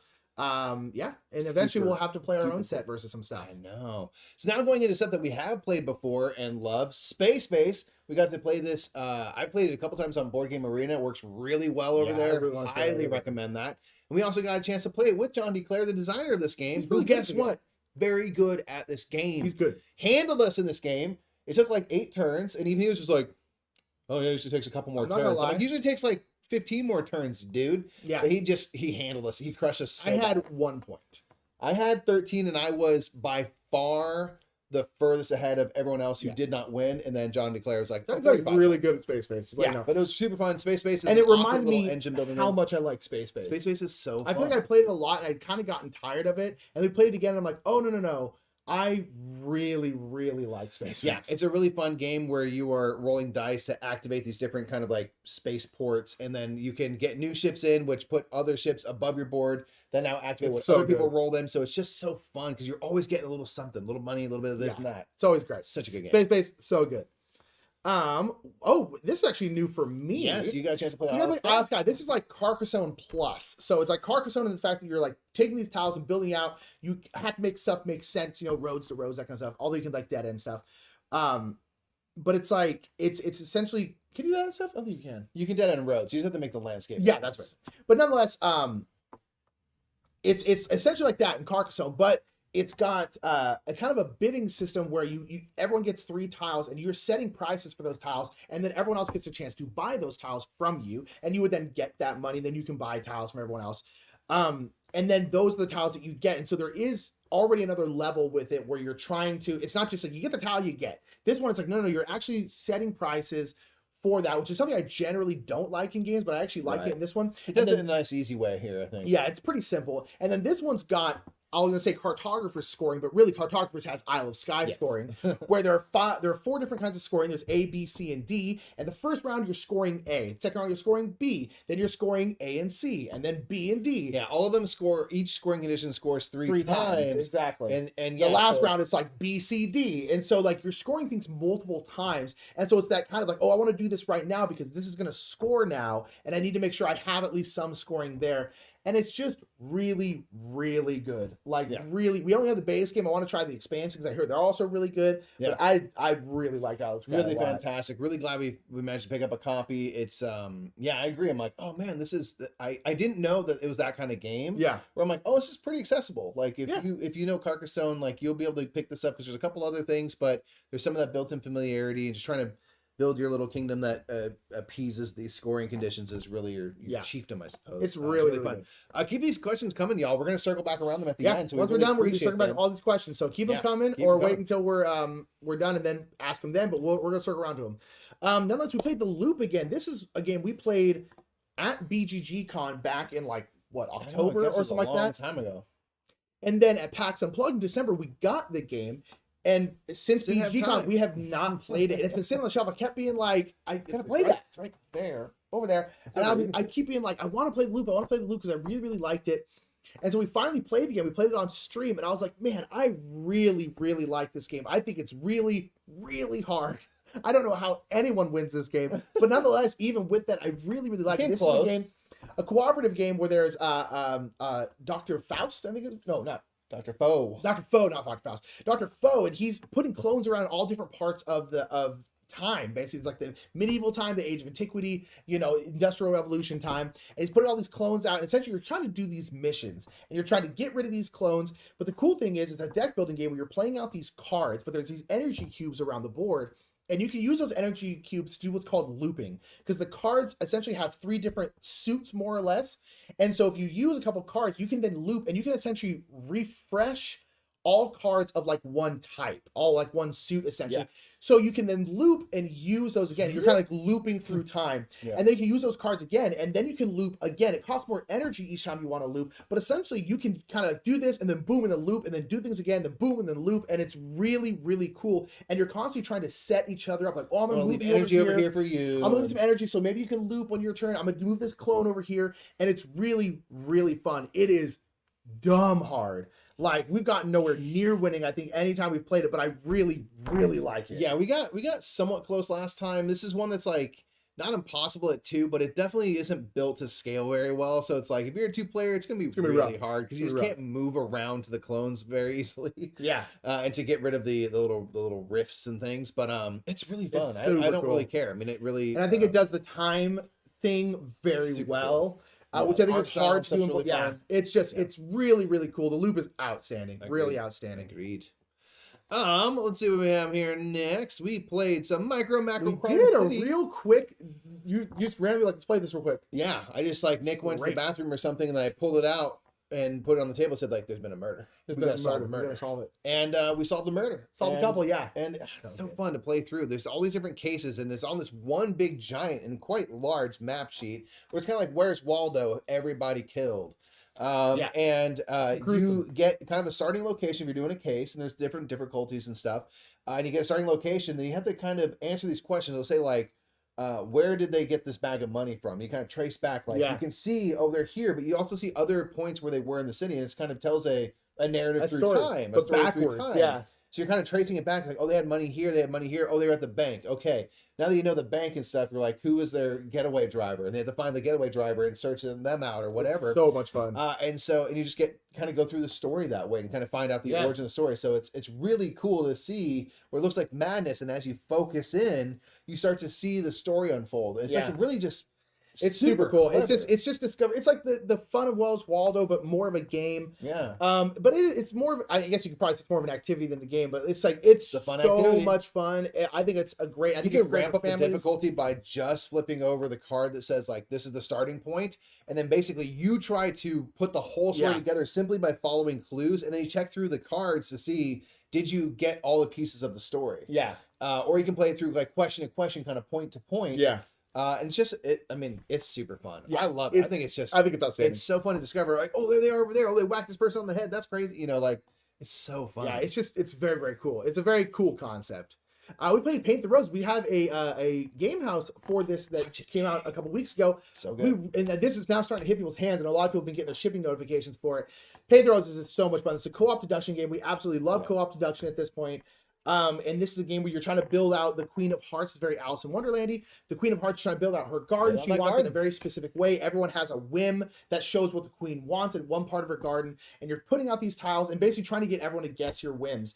And it's You just can't talk openly, but we gotta say it on the hush. you gotta hush hush about it, you know. And it's so much fun. I love Paint the Roses. I think it's I agree. absolute blast. It's super fun. There's all these modules you can play in to then escape the garden, because in the base game you're just trying to survive, to work another day, and then you can add these modules where you can actually collect these keys to like escape if you want to up the difficulty level of the game, Yeah. and the types of things you can do. And they're really interesting. Like one of them, Yeah. you can grow and shrink the size of the queen, and then you have to complete whims that match the queen's size. So you have to complete a whim that's worth 3 points Yeah. while she's 3 high. But Yeah. if you're artificially making her grow, she's moving quicker. Yeah. You have to shrink her back down. So I'm like, that's just a really interesting, like, Wild. We need to get concept. better at just the base game Yeah. before we're doing Well, any of that. But we have a lot to explore there when we get to it. It's really fun. The Paint the Roses is outstanding. Yeah. Paint the Speaking Roses is so good. And all those aren't. It's about one of the best, Take if not the your best and filler. abandon them, please. So good. This is a deck wrecking game where you start the game with 10 artichokes, and you win by drawing 5 cards and not having any artichokes. But you can constantly compost your artichokes, get them out of here. We're a composting family. Awesome. But nonetheless, you're trying to you're getting these other vegetable cards like carrots and beets and all this kind of stuff, and they a lot of times will allow you to get rid of artichokes or do different stuff. So you're getting those cards, hopefully trying to get rid of your artichokes, and then hoping to draw a hand of 5 cards with none. At the end of the turn, you always draw 5 cards for your hand for the next turn. If you have no artichokes, that's how you win. And it's such an interesting game. Like it's a little filler game, but it's Super just light, easy to it get. feels so different because it's called a deck wrecking game. You're literally trying to get rid of stuff in your deck. You're trying to get rid of all this stuff, and it's so much fun. It's so good. I agree. It's like the fun of deck building games you kind of learn as you play is trashing cards, and this one's all about trashing cards. So you're like, that's great to have that be the focus. It's beautiful, super cute art, very accessible. Like this game is redonkulously good. Every time I play it, I'm like, that's just like one of the better games ever. Yeah, Like it's just this light little silly deck wrecking game. It's just great. Yeah. It's great. Banana artichokes, Plus outstanding. it comes in tin that shape, and that's amazing. It is. I played some Animal Upon Animal, You like did? I do. There's kids around my life and stuff, and so usually we're hanging out. We've gifted Animal gifted, Upon Animal to many people. We have. And so we played some Animal Upon Animal, and it's always super fun. It's great. I love stacking those animals. creatures. Sometimes we just play with the toys and don't even bother with the rules. Yeah, it's great wooden and toys. Top of stuff. It's fantastic. So Animal Upon Animal is a great stacking game. Great little Really wooden good. bits. Always love it. Indeed. Basically, Played the a same as little- Ark Nova because it's animals. We played Ark Nova a couple times this month. We actually had a rare down day where we were kind of like, with the stream this evening, we actually don't have anything to do right now. So we were kind of like, you want to play a game, which we don't get to do very often, funnily enough. That's awesome. We play a lot of games, but they're always for work, you know? So it's like, we got to sit down and just play midday game Arc Nova. And then we played it again last Sunday with our boy Crook. And yeah, it's one of the greatest games ever made. So good. It's just so fun to build that zoo. Nick is incredibly good at it. I win almost always. Yeah. Until I play someone really good at it. You're on next level, at least against the competition you have access to. So well done on that. It's a super fun game. It deserves its hype. That's all we always come back to. We're not going to talk about it more because the hype it has. Everyone talking about it's incredible. Yeah. Oh, you can play Ascension. I got to play some Ascension with that aforementioned Crook. And Ascension is a pure deck building game. Straight That's all you're doing, just building decks of cards. When you get some cards, usually allows you to buy more stuff. You buy more stuff, you have a better deck, and you buy more stuff. And this one, you'll end up with a stack like yay high of things. So you can start to put together some like super wild combinations of stuff. You're like grabbing these little gems, which are worth points in the game. It also times out the game.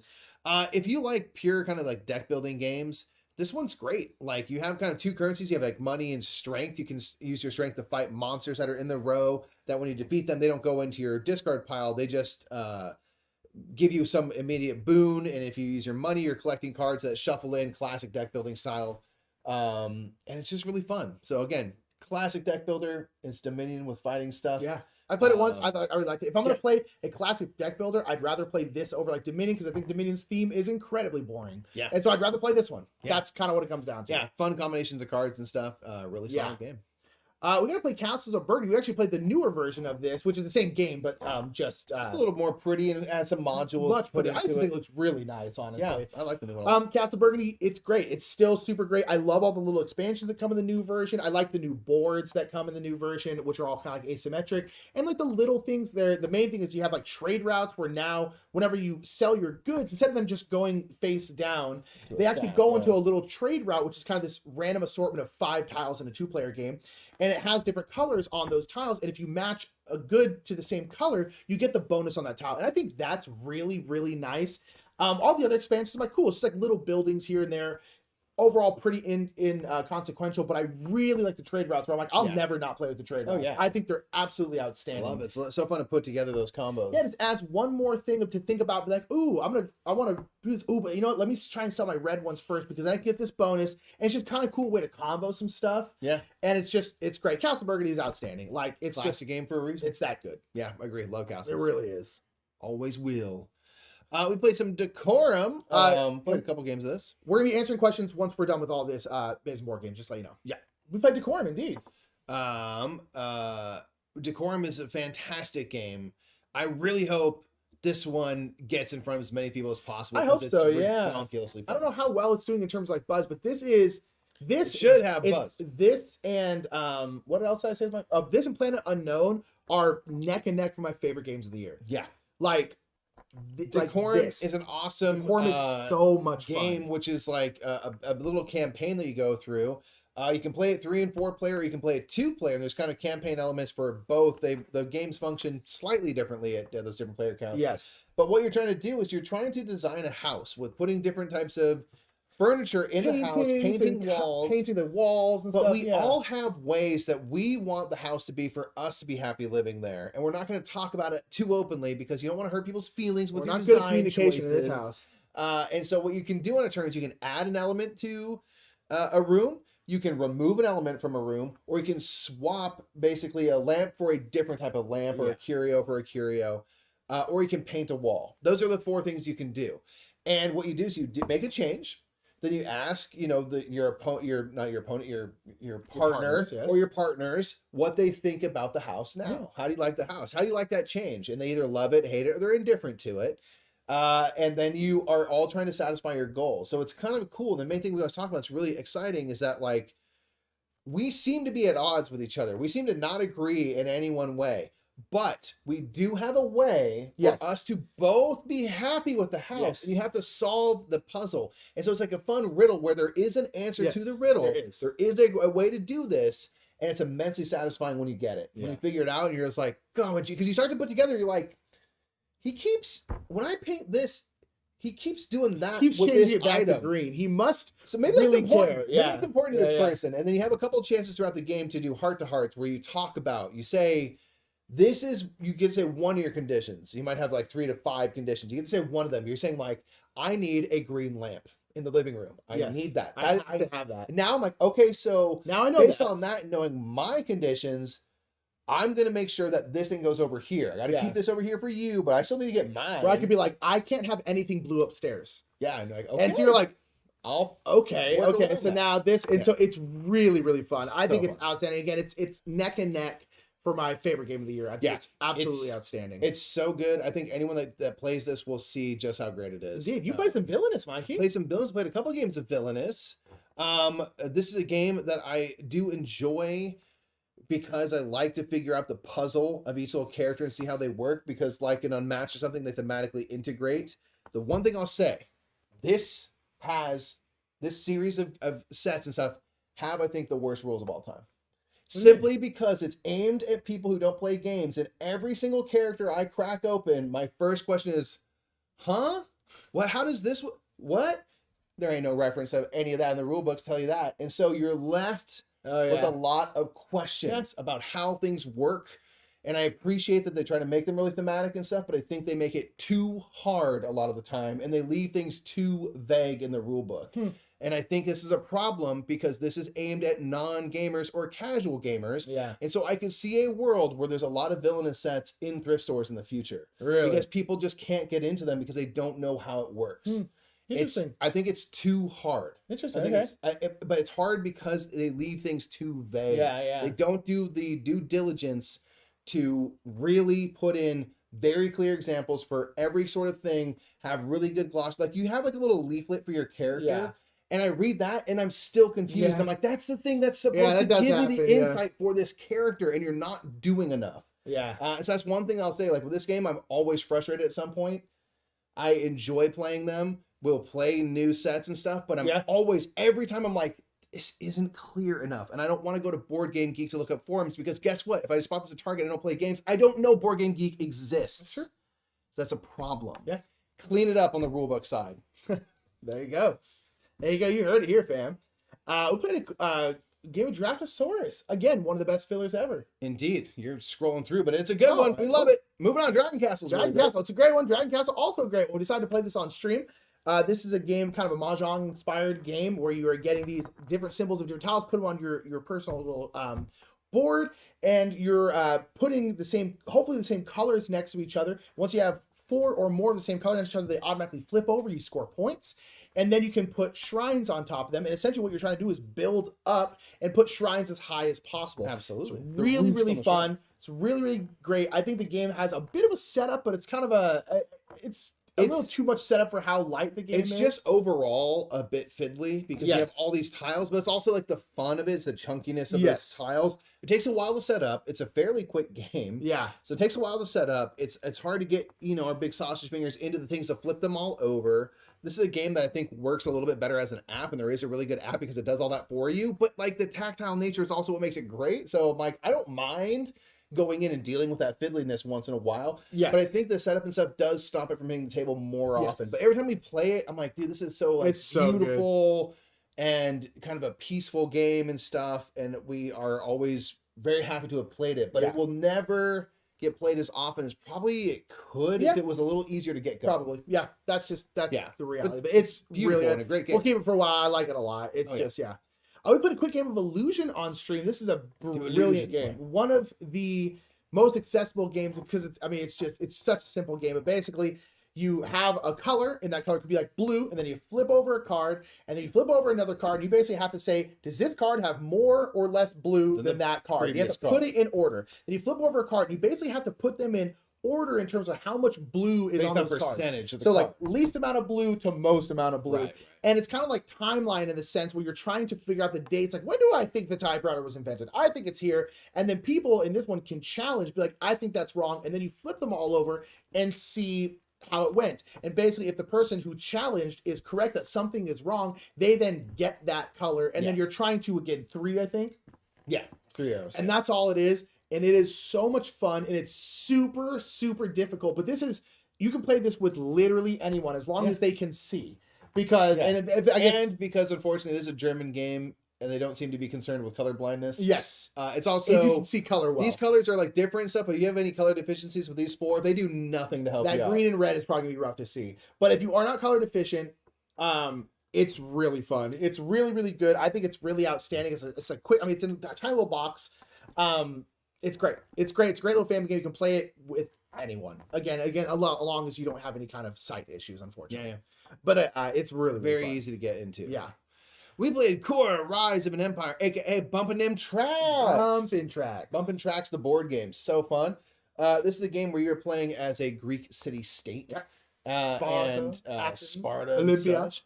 And you are trying to kind of build up your civilization, your production in various areas, and each city-state will have kind of a different focus. Sparta's more into fighting, if you couldn't guess. Olympia's all into culture and stuff. Yeah. So you're trying to basically use your city-state to kind of bump up these different tracks and stuff. You can play these politics cards, which is really kind of the main meat of the game to me, is getting those cards played, because they might give you they change the game better versions of actions to do. They might give you access to endgame scoring.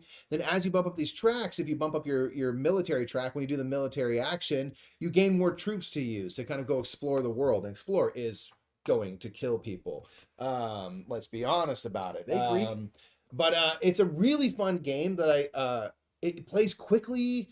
You get to get a lot done. I just it's immensely enjoyable to try to figure out how to use your money, bump up these tracks and stuff. I don't know. I'm every time I play it, I'm just dude, this is ridiculously fun. It's just bumping tracks. We like bumping tracks. It just does a lot of things I think satisfies us. Yeah. Which is great. So yeah, Cora is just really fun. Yeah, I like it a lot. It's bumping tracks. Bit on the beige side, but we don't mind. It's good. Played Maglev Metro. We didn't get a chance to play the new maps that were just on Kickstarter. We got to play the base game again. And I absolutely love Maglev Metro. I think it's really cool. It's a game where you're building out kind of like subway rails around a city. And you have your kind of player board, which has a bunch of different actions on it. You can take 2 actions per turn, but then it's a pick up and deliver game where you're picking up and delivering these various robots and these various commuters. And then when you deliver them, you get to put them on your player board to essentially make your actions bigger and better, unlock some other stuff, unlock things that will give you end game scoring, whole bunch of different stuff. But all the robots on your board, which are like copper, silver, and gold, you can move around. You can take what's called an adjust action. You can essentially adjust your engine and move stuff around. You're like, you know what? I don't need to do this kind of action as much anymore. I'm going to move those robots out of that action. So you're constantly building up your engine and then ripping it apart again and then building it up again and then ripping it apart again. And I think that's really, really interesting. And the production quality is really good. It's got this mega thick boards and stuff like that. It's just really, really fun. Yeah. I'm really excited about the new maps. There's 6 new maps, gonna be 8 total. And I'm just I'm all here for it. I really like Maglev Metro. I think it's outstanding. Yeah, I think it's super duper fun. Super excited to try new maps and stuff. Yeah. Excited for it. Yeah. I wasn't expecting there to be more content for it, to be honest. So the fact that it came out with all these maps on the Kickstarter, I'm okay, cool. Right, let's go. Yeah. Exciting. Absolutely. You played New Frontiers, did you? New Frontiers. Played some New Frontiers. How dare you? It's on Board Game Arena. It's a great game. One of the better games out there, but that's fine. You do love this game. It's a Race for the Galaxy game, so it functions in the same way as all those. We're going to have an action. If I choose an action, we're all going to do that action, but I'm going to get you a better version of that action. I'm going to get some sort of bonus, whether it's a discount, I get to draw more stuff, or what have you. And you're using this to kind of build up your credits. You can do the development action to kind of put out these tiles, which will give you persistent effects. You can go explore these planets and then settle those planets, which will give you persistent effects and stuff. And you can really build very quick and specific engines. So I did one last time where my develop actions, my starting kind of board gave me a discount of $1 when I did that. If you take the development action, you get a discount of $1 as your bonus, and I'm saving $2. Yep. I got a development tile, which gave me a discount on development, so now I'm saving $3. And I just went all development and stuff and tried to get all these kind of perpetual effects and stuff. And so you can build very specific engines like that in this game in a very quick period of time. Yeah. Super chunky. If you're playing IRL, the resource are these I think Rubik's Cube They're size. humongous, They're huge. These awesome chunky bits and stuff. It's a really fun game. You kind of build up this engine and get out. I love New Frontiers. I think it's so good. Yeah, I really want this game. Once or twice. I liked it. I need to play it some more, but I did like it. But Super Mega Lucky Box Praise B. Am I the only Praise B game of the month? This is a quick little roll, right? Maybe kind of like a bingo style game where you have cards that have 1 through 9 on them, various configurations of 1 through 9s. And you flip over a card that'll have like an 8, and you could cross off an 8. Whenever you fill in, they're little 3x3 cards. So whenever you fill in a row or a column, you usually get a bonus. That could be filling in another thing. That could be getting these energy, which allow you to increase or decrease things. Really, really fun. It's a simple little roll and write, but it's a roll and write that you can play with a lot of people because it's just numbers. It's just bingo. Some people understand. Yeah. And it's Praise Be. Phil Harding. Praise Be. It's easy to get into. Yeah. It's just a fun little game. Very light. A couple of decision points, but nothing crazy. Love that game. Yeah, really good. Absolutely outstanding. All right, man, we're finishing up here. All right, we got Teotihuacan City of Gods. I played this on Board Game Arena. did? Okay. I haven't played this game in a long It's been time. a minute. So I just played it quickly on Board Game Arena because you can rip it out in like 35 minutes, which is great. Yeah. I was a little rusty. Yeah. Been a minute.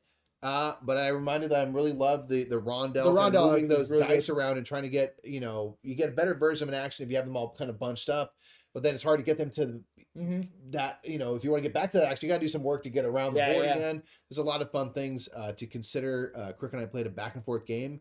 It's a classic. Yeah. It's just, it's a super solid game. There's a ton of expansions now. Yeah. If you're playing it in real life, there sure are. To explore. Yeah. You played Terraform Mars Ares Expedition. Ares Expedition. I was playing It's a Wonderful World. Where playing you this. were.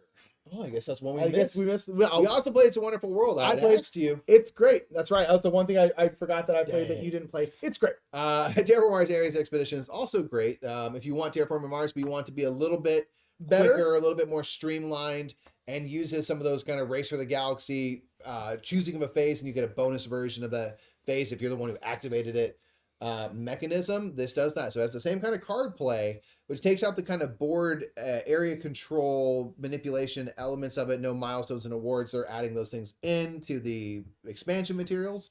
But yeah, there's just a lot of fun stuff to explore. I just love that we're kind of doing stuff simultaneously in this game. Yeah. And it gives me a lot of those feels of Terraforming Mars in a shorter period of time. So it's like, I have the app for Terraform Mars. Like, I'm not saying I won't play Terraform Mars in real life. It's like, right we got a buddy who has right there.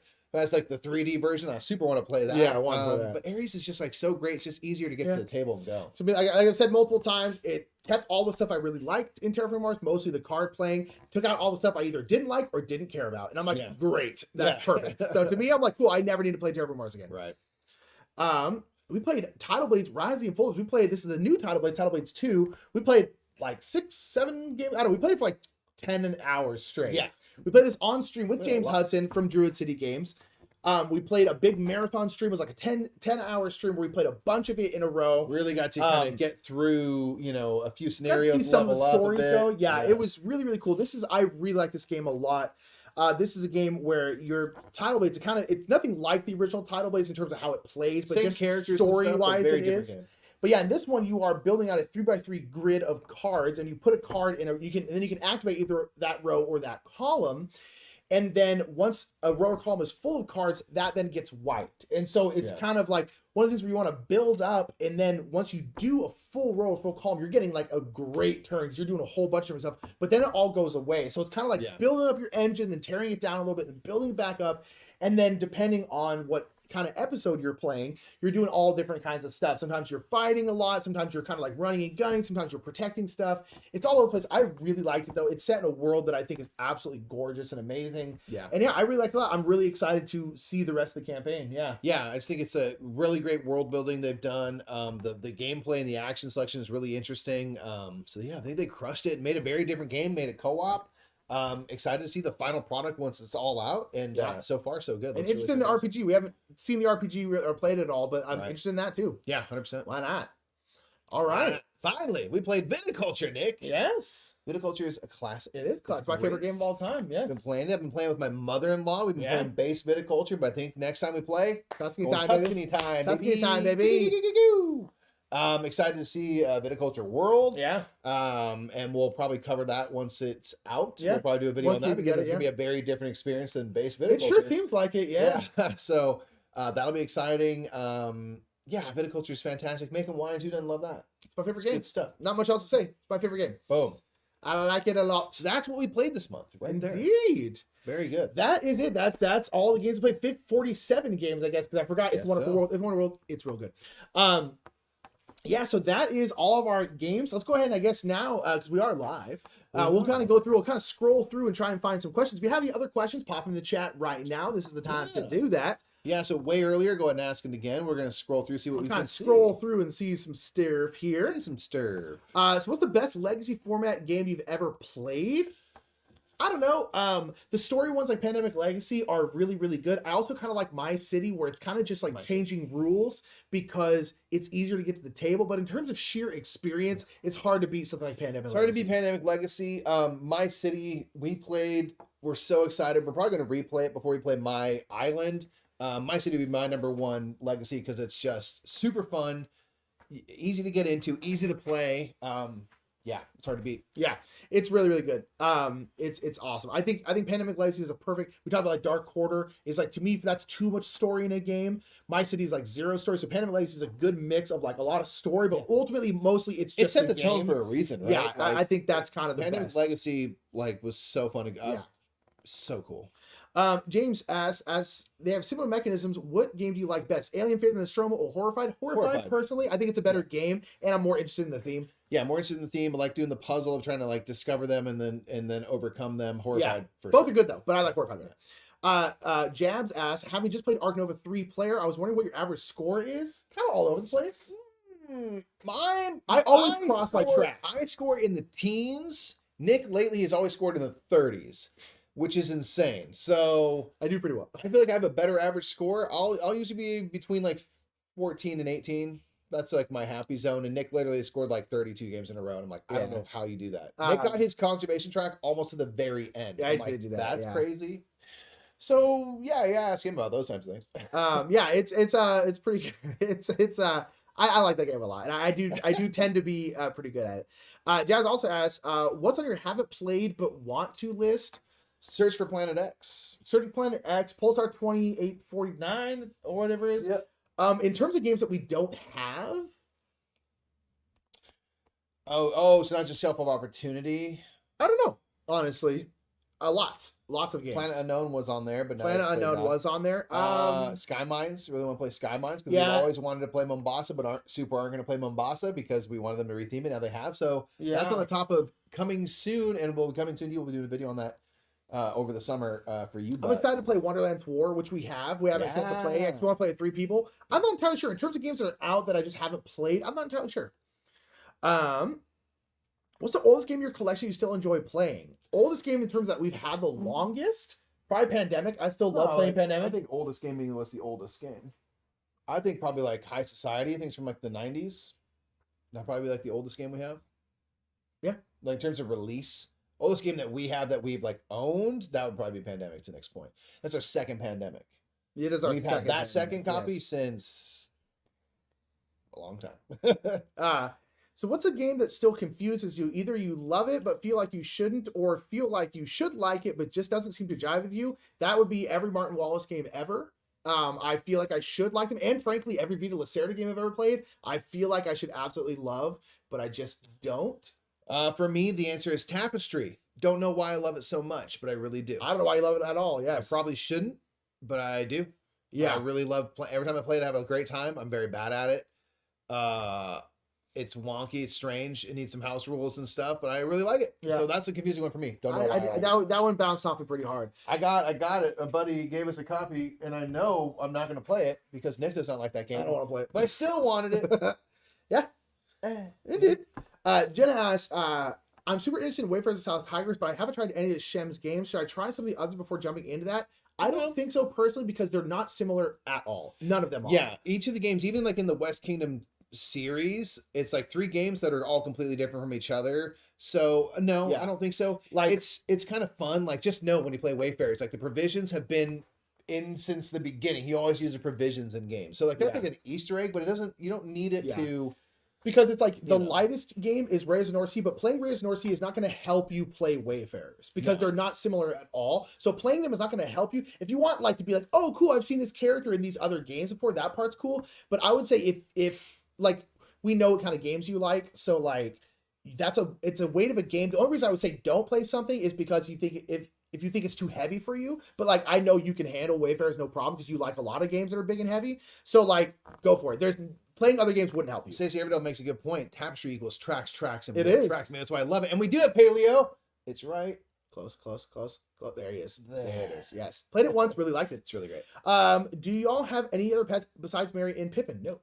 We do. There's literally 2 other dogs live in this house. Oh, but I consider those Joy's pets. Yeah, Yeah. Joy's dogs. There are 4 dogs in this house. There's Sunny and Indeed. Daphne, who are very old, little tiny dogs. In my old apartment, we had 2 cats, but they were not mine. They were my roommates. Your uncles. Are you guys gonna be at Dice Tower East this year? No, we are not. We don't really go to Dice Tower East anymore. It's just it's in the middle of summer. Summers tend to be really busy. It's also going to Florida from LA in the summer is pretty expensive. And it just ends up being there's kind of like a lot of people that want to go to Orlando during that time. We don't know why. Yeah. So it is expensive to go to. I really want to go to Dice Tower East again sometime in the next couple years, but it probably will be a couple years before we're back. It's there. harder and harder for us to get there. Yeah, I'd like to. I love it. It's just in the middle of a lot of travel for us already. If you could play Tom Vassell for all of his YouTube subscribers, what game do you choose? Flask. I'll handle that fool. Something that's what's mostly luck. Crazy Coconuts. I'll call that. What's the most useful promo you've got for a game? Useful? I don't know. Useful promo? There are these spices in Herbaceous that are great, and I can't even quite remember how there's like star anise and cinnamon and stuff. They're like little things you can incorporate in the game. That's right. And Yeah. they're really fantastic. Yeah. It just adds like a little bit of a nice little note to an already light game, and I really am happy to have those. And that's a promo, so that's tight. Yeah, that's not just like a token. Like this is cool, you know. Solara said, I would love to have you console that for Castle of Burgundy. I'm intrigued by the solo mode. So we're not doing you console that anymore. We are going to start doing solo game houses, which will kind of fill that void. It's going to be with some review attached and stuff like that. So stay tuned. We can definitely add Castle of Burgundy to the list. It's coming back, but kind of in a different format. Okay. And yes, we're making the joke. The point is that everyone's on summer vacation and go to Disney World. So that's why. All right, going through. This thing did the thing where it jumped. Sorry, I'm trying to find. Is Tuscany a must? If you already like viticulture, I would say I don't think you need it right out the gate. I think once you start playing Tuscany, though, you won't go back. No, you won't. So I know you, Jenna. You say you love viticulture, then get Tuscany. Absolutely. Yeah. Okay. So now we're at the end then, I guess. So if anyone has more questions, please let us know. We'll kind of Meeple Konrad asked, do you enjoy Heroes of the Reef or Rise of the Unfolders better for Tidal Blades? I don't know, man. Maybe the original, but it's hard to say. We played the original. I guess we haven't really played the original more because we played Rise of the Unfolders. I think Tidal Blades, the original, will be the go-to because it's not a campaign and we just don't play campaign games that much. They're both super fun though, and they are really quite different. Yeah, they're not similar at all. Yeah. I'd probably say Heroes was really fun though, but I think Heroes of the Reef by a hair. Yeah, it's close though. Kyle says, "Sup, Mercs? Haven't seen you on Twitch in a hot minute. Come on down. We're there. We're there every week, 3 times a week. Come on down tonight. Indeed. We'd love to have you. Indeed. Come on down. Say Gabriel says, "Oh yes, Paleo has appeared finally. Yeah, it's super good. Really enjoy that game." Conrad says, "July at Disney equals surface of the sun." Yeah, pretty much. It's pretty hot. Ohio's going to treat you a little better on the weather front. Probably gets muggy, I'm guessing, during the summer. Who's your favorite unmatched character / set? Looking to buy some more characters. My favorite set's probably Goblin Fog. I think as a whole set, I think that one was really, really outstanding. I think all the characters are super interesting. They are super My favorite individual character, my answer's always been Sinbad, but now there's so many more. I don't even know. I mean, I really liked Ghost Rider when I played him recently. I don't know. I honestly don't know. It's really hard to say. I really like Jekyll and Hyde. I think Jekyll and Hyde works super, super interestingly. We are constantly flip-flopping between Jekyll and Hyde, trying to manage that. Super cool. They're all really good. They're really cool. The Raptors are really fun. I think overall set, Goblin Fog is way up there. I think Battle Legends Volume 2 is also supreme. That's actually, that might take really good. Battle Achilles was really fun because you have like Patroclus as a sidekick, and you kind of want him to die. You kind of want him to die because Achilles goes like 8th afterward. It goes bonkers and becomes super strong. So that was just like, I'm like, that is so fascinating. And again, thematically, it makes sense. Like Achilles loses it. We got a super chat. Looks like thank you so much. Thank you so much, Teach. So Achilles is really cool. So yeah, I don't know. I might. Stacey, you're good. You're good. We're too good of actors, is what it is. When we say like, oh, I don't know what's going on with Florida. That's just my theater training coming into play. So good. And, I'm in debt. for a reason, to fool For that. people out there. Indeed. So you're totally Tish, thank you so much for that super chat. We really appreciate that. Thank you so much. Said you guys know how amazing you are. Well, thank you. That's very, very kind. Thank you for that super chat. We really, really appreciate it. Stacey asked, you guys played Merchant Dark Road? What do you think? We've both been kind of like, it's fine. I don't think it's great. I wish it was better. I think it's very interesting. It is right there behind me. I think it's a beautiful, interesting world that I'm like, oh, this is exciting. And I feel like what we talked about that is like there's a few elements in the game that are like really cool. And the coolest elements of the games are things that you only get to do a couple times. You don't use very much? Make that the more often happening in the game. That's kind of how we feel, right? I don't feel like they allocated their resources particularly well in that one. Whereas like you have these illuminated dice. If you use them, now you get to do 2 actions and a bonus thing. And I get not having access to that every turn because then it's too much. Yeah. But it's literally like you get to use, you start with 1, you might get 2 others. And I'm like, that's way cooler than the average turn in the game. And I want to do that more. Yeah. So we were ultimately frustrated, I think, by it. Yeah. But it's not a bad game. No, not at so all. It's just like I thought it was fine. That's kind of what comes. It's like I don't think it lived up to the world building that they've done. For that yeah, and again, that sounds negative. It's like I think it's fine. Like, would I play it? Sure. Yeah. Do I love it? No, but I'd play it. You know, that's what it comes. Like, I just for some reason, it didn't really sit with us very much. Yeah. Jab says, have you guys done the Crescent City line, Crescent City Cargo, etc.? No, I have no idea what that is, actually. No. So enlighten us. Ooh, James asked an interesting question. If you had to start your collection again, what game would you buy first? Are we assuming that we are non-gamers? Well, no, because I mean, I'd be like Viticoach, my favorite game. Yeah. Well, okay, so like this is like, okay, so is this scenario like fire happens, we lose all our games, what's the first thing we buy to restart the collection? Okay. So we have all of our collective knowledge of board games? That's a tough one. I would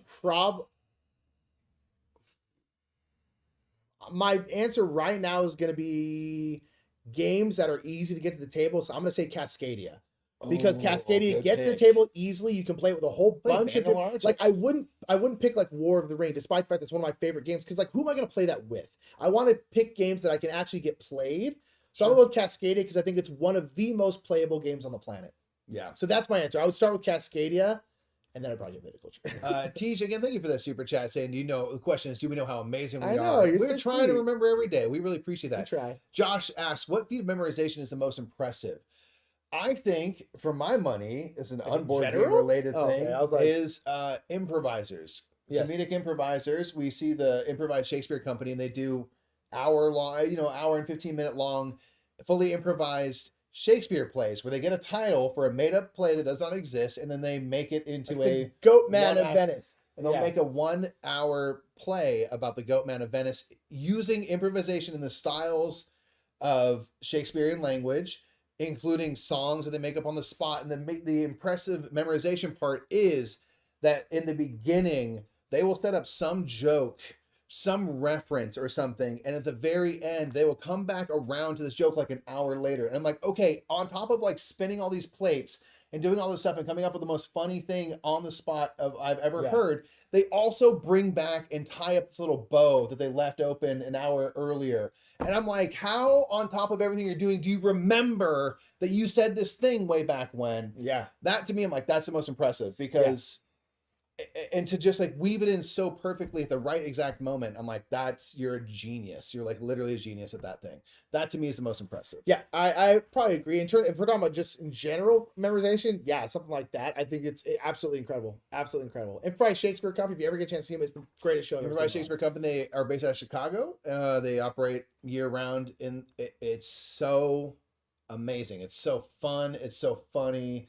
They are just at the top of the game. Yeah. They're so good. It's really good. All right, family, there's no more questions. We'll probably get out of y'all's hair, but thank you so much for being here. We really appreciate that, and all of y'all as well. Thank you for being here. We like to do these rapid reviews. We enjoy doing them live because we kind of do the first part of the video the normal way we really would, and then we get to just kind of hang out with y'all and answer some questions. It's kind of a cool way. We're trying to start a couple new shows, one of which might be live, kind of like this, which has a little more chat interaction, stuff like that. But nonetheless, thank you for being here.